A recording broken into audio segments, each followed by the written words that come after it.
அனைவருக்கும் வணக்கம். இன்னைக்கு ஒரு அற்புதமான வெள்ளிக்கிழமை. இந்த வீடியோ நேற்று சாயங்காலம் லட்சுமி குபேர பூஜையில ஆரம்பிச்சு இன்னைக்கு காலையில வெள்ளிக்கிழமையில நான் கிருத்திகை வழிபாடு செஞ்சதோட முடிவடையும். தொடர்ந்து வீடியோவை பாருங்க. இன்னைக்கு நான் ஒரு முக்கியமான தகவலை சொல்ல போறேன். நிறைய சகோதரிகள் என்கிட்ட சொல்ல வேண்டிய ஒரு விஷயம் என்னன்னா, நானும் நல்லதான் சாமி கும்பிடுறேன், நானும் கோவிலுக்கு போறேன், விளக்கேத்துறேன், ஆனா எங்க வீட்டுல இருக்கிற அந்த கஷ்டம் தீர மாட்டேங்குது, கடன் நீங்க மாட்டேங்குது, எனக்கு மனசு வேதனையாவே இருக்கு அப்படின்னு சொல்றீங்க.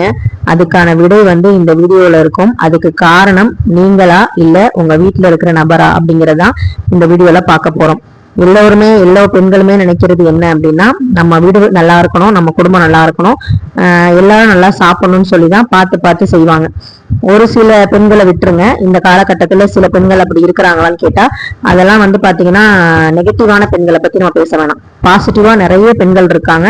குடும்பத்துக்காகவே தன்னை பத்தி அர்ப்பணிக்கிற, தன்னை குடும்பத்தை பத்தி நினைக்கிற நிறைய பெண்கள் இருக்காங்க. குடும்பத்துக்காக வேலைக்கு கூட போகாம நல்ல ஆப்பர்ச்சுனிட்டி எல்லாம் விட்டு வீட்டுல இருக்கிற பெண்களா இருக்கட்டும், தன்னுடைய உடல்நலா கூட பார்க்காம கணவர், குழந்தை, மாமியார், மாமனார் இவங்க நல்லா இருக்கணுங்கிறதுக்காகவும், தன்னுடைய குழந்தை நல்லா படிக்கணுங்கிறதுக்காக விரதம் இருக்கிற எத்தனையோ தாய்மார்கள் இன்னமும் இந்த நாட்டுல இருக்கிறனாலதான் மழை பெஞ்சுக்கிட்டு இருக்கு. கொஞ்சமாவது கடவுள் நம்பிக்கை இன்னமும் இருந்துகிட்டு இருக்கு அப்படின்னு தான் சொல்லணும். சோ அப்படி இருந்து நம்ம வீட்டுல எல்லாமே நம்ம பண்றோம், விளக்கேத்துறோம், ஆனா ஏன் நம்ம வீட்டுல அந்த லட்சுமி கடாட்சம்ங்கிற அந்த அம்சம் வரமாட்டேங்குது, ஏன் அடிக்கடி சண்டை வருது, ஏன் இவ்வளவு பிரச்சனை வருது அப்படின்னு சொல்லி பார்க்கும்போது, நான் எங்க வீட்டுக்காரரை நான் என்ன சொல்லுவேன் அப்படின்னா குலசாமின்னு தான் சொல்லுவேன். என்ன அவர் மகாலட்சுமின்னு சொல்லுவாரு. ஒரு வீட்டுல ஒரு குழந்தை தெய்வம் அப்படின்னா அதுல இருக்கிற வீட்டு தலைவன் குல தெய்வமா இருக்கணும், அந்த வீட்டுல இருக்கிற பெண்கள் மகாலட்சுமியா இருக்கணும். அப்ப குலதெய்வம்னா பாத்தீங்கன்னா எல்லா தெய்வத்தை விட மேலானது. அந்த தெய்வம் அதாவது கணவன்மார் அந்த வீட்டுல இருக்கிற ஆண்மகன் எப்படி அந்த வீட்டுல பெண்களை மதிக்கிறாங்க, பெண்களை நடத்துறாங்க அப்படிங்கறத வச்சுதான் அந்த வீட்டுல மகாலட்சுமி வாசம் செய்வாங்க. நீங்க விளக்கு ஏத்தினாலும், சாம்பிராணி போட்டாலும், தூபம் காமிச்சாலும், நெய்வேதியம் வச்சாலும் உங்களுடைய மனசுல சந்தோஷம் இருக்கான்னு கேட்டா அது இல்ல அப்படின்னா மகாலட்சுமி எப்படி வருவாங்க? அதுதான் நம்ம இப்ப பார்க்க போறோம். செல்வம், ஆரோக்கியம், கல்வி, அமைதி, நற்பண்பு, மங்களகரமான சூழ்நிலை இதெல்லாம் இருந்தா அந்த வீடு லட்சுமி கடாட்சம் நிறைந்திருக்கிறதா அர்த்தம். பெண்கள் அப்படின்னா வீட்டை சுத்தம் செய்யணும், காலை மாலையில விளக்கு ஏத்தணும், பெரியவங்களை மதிக்கணும், அவங்களுக்கு தேவையானதை செஞ்சு கொடுக்கணும், கணவனுக்கு தேவையானதை பார்த்து செய்யணும், இப்படிதான் சொல்லியிருக்காங்க. அதே முன்னோர்கள் பாத்தீங்கன்னா அந்த காலத்துல பெண்களான அவங்க குரலுக்கு மதிப்பு கொடுத்திருக்காங்க. இது பாத்தீங்கன்னா நம்ம அரசவையில மன்னர் ஆட்சி காலத்துல இருந்து பெண்களுக்கும் ஒரு தனி சிம்மாசனமே இருக்கும். இந்த காலத்துலதான் பெண் உரிமைக்காக நம்ம போராடிக்கிட்டு இருக்க மாதிரி இருக்கு. அப்பெல்லாம் அப்படி கிடையாது. ஆதி காலத்துல இருந்து முன்னோர்கள் ஆணும் பெண்ணும் சமமாதான் இருந்திருக்காங்க. அதுக்கு பெரிய உதாரணமே நம்முடைய சிவபெருமானும் பார்வதியும் தான்.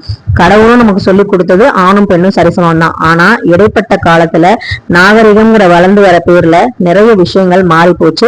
அந்த நாகரிகம் வளர்ந்து நாகரிகமா நம்ம வாழ்றோமான்னு கேட்டா கண்டிப்பா கிடையாது. 100% நம்ம முன்னோர்கள் சொன்ன வழியிலையும் அவங்க சொல்ற விதத்திலையும் ஃபாலோ பண்றதே கிடையாது. ஒரு நாட்டுல அவங்களுக்கு ஆண் வாரிசு இல்லைன்னா கூட எத்தனையோ பெண் வாரிசு மன்னராட்சியா ஆட்சி புரிஞ்சு அந்த நாட்டையே காத்திருக்காங்க. அதெல்லாம் வரலாறு நிறையவே இருக்கு. ஆனா இப்ப இருக்கிற பெண்கள் படிச்சு நாகரிகமான இருக்கிற பெண்கள் நிறைந்திருக்க இந்த சமுதாயத்துல ஆண்கள் பெண்களை மதிக்கிறாங்களா, பெண்கள் ஆண்களை மதிக்கிறாங்களான்னு கேட்டா அது 100% கேள்விக்குறிதான். ஃபர்ஸ்ட் பாத்தீங்கன்னா நிறைய நல்ல பெண்கள் இருக்காங்க இல்லையா குடும்பத்துல, அவங்களுடைய மனசு சந்தோஷமா இருந்தாலே அந்த வீடு மங்களகரமா இருக்கும். ஒரு ஆண் செய்ய வேண்டியது என்னன்னா, அம்மாவை எப்படி மதிக்கிறாங்களோ அதே மாதிரி மனைவியையும் சமமாக மதிக்கிறதுனா வாங்க போங்கன்னு பேசுறதோ இல்ல அவங்க காலை பிடிச்சு விடுங்கணும் அந்த மாதிரி கிடையாது. எந்த ஒரு முக்கியமான முடிவு எடுக்கிறதுக்கு முன்னாடியும் மனைவி கிட்ட ஒரு வார்த்தை இதை செய்யலாமா அப்படின்னு சொல்லி கேட்டீங்கன்னா அதுவே பாத்தீங்கன்னா பூர்வ ஜென்ம புண்ணியமா அவங்க நினைப்பாங்க.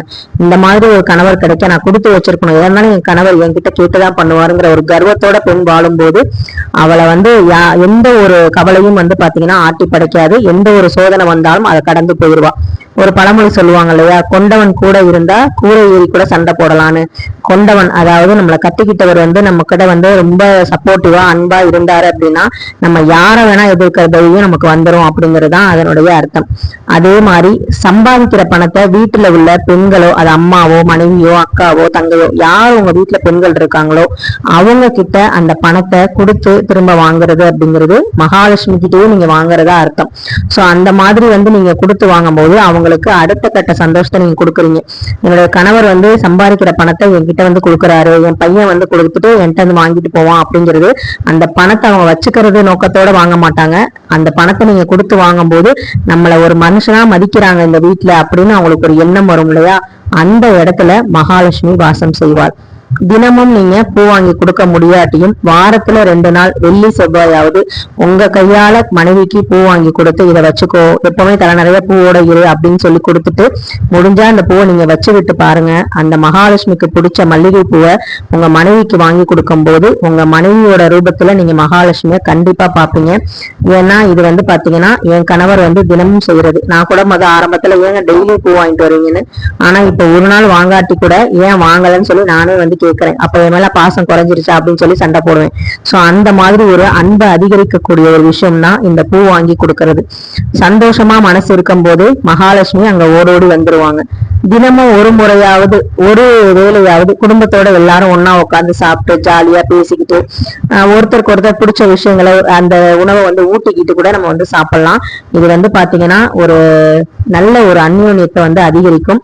அதே மாதிரி காலையில இருந்து மனைவியோ கணவனோ அந்த வேலையை அலுப்பெல்லாம் வந்து முடிச்சுட்டு நைட்டு சாப்பிடும் போது சந்தோஷமா சாப்பிடும் போது அந்த மனசுல இருக்க பாரம் எல்லாம் குறைஞ்சு அடுத்த நாள் இன்னும் பிரிஸ்கா வந்து எந்திரிக்கிறதுக்கு உதவும்.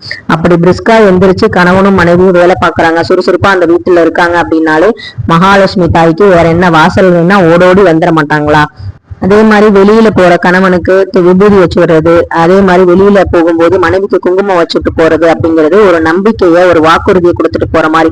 நான் வந்து சீக்கிரமா வந்துருவேன், எனக்காக வந்து காத்துரு, நான் ஓடோடி வந்துருவேன்னு சொல்ற மாதிரி ஒரு அறிகுறி தான். இதை வந்து என் கணவர் நான் வந்து வெள்ளி செவ்வாயானா கண்டிப்பா செஞ்சிருவோம்.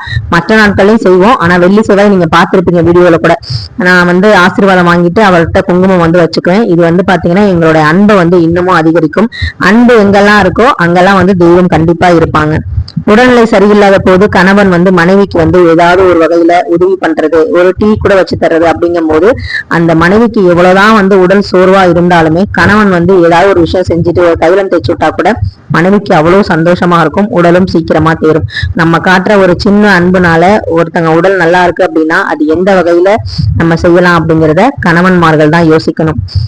அதே மாதிரி எல்லா பெண்களும் அவங்களுக்குன்னு ஒரு டேலண்ட் இருக்கும். அந்த டேலண்ட்டை மதிச்சு ஏதாவது சின்னதா ஒரு சமையல்ல கூட நல்லா டேஸ்டா அன்னைக்கு பண்ணியிருந்தாங்க அப்படின்னா உன்ன மாதிரி யாருமே வந்து பிரியாணி செய்ய முடியாதுமா, உன்ன மாதிரி யாரும் சாம்பார் வைக்க முடியாதுன்னு சொல்லி நீங்க ஒரு வார்த்தை சொல்லி பாருங்க. அடுத்த நாள் அந்த சாப்பாடோட டேஸ்ட் இன்னும் அதிகமா தான் இருக்கும். டேலண்ட்டை மதிச்சிங்க அப்படின்னா மகாலட்சுமி தாயாருக்கு ரொம்பவே பிடிக்கும். ஸோ இந்த மாதிரி சில விஷயங்களை நீங்க ஃபாலோ பண்ணி பாருங்க, கண்டிப்பா உங்களுக்கு வீட்டுல ஒரு மாற்றம் நடக்கும். நம்ம என்னதான் வந்து அபிஷேகம் பண்றோம், விளக்கேத்துறோம், சாம்பிராணி போடுறோம் அப்படின்னா கூட வீட்டுல நீங்க விளக்கேத்துற பெண்கள் ரொம்ப சந்தோஷமா இருந்தா மட்டும்தான் அந்த மகாலட்சுமி கடாட்சம் நம்ம வீட்டுக்குள்ள இருக்கும். இதுக்கு நீங்க மட்டும் காரணம் இல்ல, உங்க கணவன்மாரும் அந்த வீட்டுல இருக்க ஆண்மகனும் முக்கியமா காரணமா இருக்கணும். ஏன்னா ஒரு பெண் வந்து எந்த உறவு நம்மளை வந்து நோகடிச்சாலும் பொறுத்துக்குவா. ஆனா கணவன்மார் வந்து நம்மளை கண்டுக்கல, நம்ம மேல வெறுப்பு காட்டுறாரு அப்படின்னா அது எந்த பெண்ணாலையும் தாங்கிக்கவே முடியாது. அது வந்து பாத்தீங்கன்னா நம்ம எமோஷனல் பாண்டிங், அது ரொம்ப கணவன் மனைவிக்குள்ள இருக்கிற பாண்டிங் வந்து யாராலையும் வந்து விவரிச்சு சொல்ல முடியாது. அந்த அன்பு அலாதியானது. அந்த அன்பை எந்த வீட்டுல சந்தோஷமா கொண்டாடுறாங்களோ, அந்த அன்பை எப்படி ஆராதிக்கிறாங்களோ அதுக்கேத்த மாதிரிதான் அந்த வீட்டுல மகாலட்சுமி கடாட்சம் இருக்கும். இதை வந்து நீங்க புரிஞ்சுக்கிட்டீங்க அப்படின்னாலே வீட்டுல கணவன் மனைவிக்குள்ள சண்டை வர்றது குறைஞ்சிரும். இதை புரிஞ்சுக்கிட்ட அன்னையில இருந்துதான் எனக்கு எங்க வீட்டுல லட்சுமி கடாட்சம் வந்துச்சு. அப்பதான் எனக்கு வேலை கிடைச்சது, அப்பதான் வந்து வீடு வாங்கணும், அப்பதான் வந்து கார் வாங்கணும்.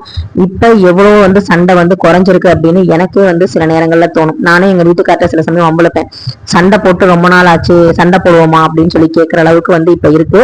அந்த அளவுக்கு ஒருத்தருக்கு ஒருத்தர் மேல அந்யோன்யம் அதிகரிச்சிருக்கு அப்படின்னா, வயசு ஏற ஏற காதலும் வந்து அதிகரிக்குது அப்படின்னா அதுக்கு முக்கியமான காரணம் இதுதான். பூஜை பண்ணும்போது சண்டை போடக்கூடாது, விளக்கேத்தி வச்சுட்டு அழுகாத, விளக்கேத்தி வச்சுட்டு சத்தமா பேசாத, கெட்ட வார்த்தை பேசாத, திட்டாதன்னு சொல்றதுக்கு முக்கியமான காரணம் நம்ம பூஜை பண்ண பண்ண அந்த அமைதி, அந்த பொறுமை நமக்கு வந்து வந்துடும். அதே மாதிரி ஒருத்தர் கத்தனாலும் ஒருத்தர் அமைதியா போயிடுறது அப்படிங்கிறது அந்த நேரத்துல அந்த விவாதத்தை தடுக்கும். அது மட்டும் இல்லாம சண்டை அப்படின்னா அன்னைக்கு ஒரு நாளோட முடிச்சுக்கோங்க, அந்த இரவு வந்து சமாதானம் ஆயிருங்க. அப்பதான் அடுத்த நாள் வந்து பாத்தீங்கன்னா நம்ம வீட்டுல எல்லா வேலையும் செய்ய முடியும். நான்லாம் முதல்ல சண்டை போட்டேன்னா காலையில காலையில அடுத்த நாள் காலையில லேட்டா எழுந்திருப்பேன், விளக்கு ஏற்ற மாட்டேன், வீடு கூட்ட மாட்டேன், எதுவுமே பண்ண மாட்டேன், படுத்தே இருப்பேன். அந்த மாதிரி இருக்கும்போது எனக்கு வந்து பாத்தீங்கன்னா இன்னும் வந்து நெகட்டிவ் எனர்ஜி அதிகமா தான் வந்துச்சு. ஆனா அந்த பழக்கத்தை மாத்தி சண்டை போடுறது வந்து சமாதானம் ஆகதான் போறோம். அதுக்காக இன்னைக்கு கிருத்திகை, இன்னைக்கு வந்து பிரதோஷம், இன்னைக்கு வந்து வெள்ளிக்கிழமை எப்படி விளக்கேத்தாம இருக்கிறது நம்ம செய்யணும் அப்படின்னு சொல்லிட்டு நம்ம யார்கிட்ட போய் நம்ம கஷ்டத்தை சொல்றது அப்படின்னு சொல்லிட்டு அடுத்த நாளே வந்து பாத்தீங்கன்னா நான் பாட்டு குளிச்சுட்டு என் கணவர் மேல கோவமாவே இருந்தாலும் விளக்கேத்துறது அதெல்லாம் பண்ணிடுவேன். அதே மாதிரி அவருக்கும் என் மேல கோவமா இருந்தாலும் வெள்ளிக்கிழமையானா குங்குமம் வைக்கிறத வச்சுக்காம வெளியே போக மாட்டாரு. சண்டையாவே இருந்தாலும் வா அப்படின்னு சொல்லி கூப்பிடுவாரு. அந்த ஒரு விஷயத்துல அந்த ஒரு நேரத்துல எங்க சண்டையெல்லாம் பறந்து போயிடும். சோ இதுதான் வந்து பாத்தீங்கன்னா நம்ம ஆன்மீகத்தோட சேர்ந்து அன்பையும் காதலையும் நம்ம வளர்த்தோம் அப்படின்னா அந்த வீட்டுல கண்டிப்பா லட்சுமி கடாட்சம் இருக்கும். நம்ம போடுற பூக்கள்னாலேயோ நம்ம சொல்ற மந்திரத்தினாலேயோ நம்ம செய்யற விளக்கு, நம்ம ஏத்துற விளக்குனாலேயோ நம்ம காட்டுற சாம்பிராணினாலேயோ லட்சுமி கடாட்சம் வந்துடாது. நம்ம மனசுக்குள்ள ஒரு சந்தோஷம் இருக்கணும், மரியாதை இருக்கணும், அன்பு இருக்கணும். இது மூணும் எந்த வீட்டுல ஒருத்தருக்கு ஒருத்தர் பரஸ்பரமா இருக்கோ அந்த வீட்டுல மகாலட்சுமி தாயார் நிரந்தரமா வாசம் செய்வாங்க. எவ்வளவு கஷ்டம் வந்தாலும் ரெண்டு பேரும் ஒருத்தருக்கு ஒருத்தர் தோள் கொடுத்து சந்தோஷமா இருக்கும் போது அந்த வீட்டுல மகாலட்சுமி தாயார் நல்லபடியா வந்து இருப்பாங்க. அவங்க இருந்தாலே சகல செல்வங்களும் 16 செல்வங்களும் நம்ம வீட்டுல இருக்கும் அப்படிங்கிறதுல எந்த சந்தேகமும் இல்லை. இந்த வீடியோ வந்து உங்களுக்கு ஏதாவது ஒரு வகையில பயனுள்ளதா இருக்கு அப்படின்னா கண்டிப்பா வந்து இந்த வீடியோக்கு லைக் பண்ணுங்க, ஷேர் பண்ணுங்க, மறக்காம சப்ஸ்கிரைப் பண்ணுங்க, உங்க வேல்யூபிளான கமெண்ட்டை சொல்லுங்க. இப்போ உங்களுக்கு புரிஞ்சிருக்கும் நம்ம இவ்வளவு விளக்கேத்தியும் நம்ம மனசு சந்தோஷமா இல்லாதனாலதான் நம்ம வீட்டுல அந்த லட்சுமி அம்சம் இல்லாத மாதிரி தோணுது. இனிமே வந்து அந்த தவறை கரெக்ட் பண்ணுங்க, கடன் தீரும். நிச்சயமா நீங்களும் வீடு கட்டும் யோகம் உங்களுக்கும் உண்டாகும், செல்வம் சேரும்.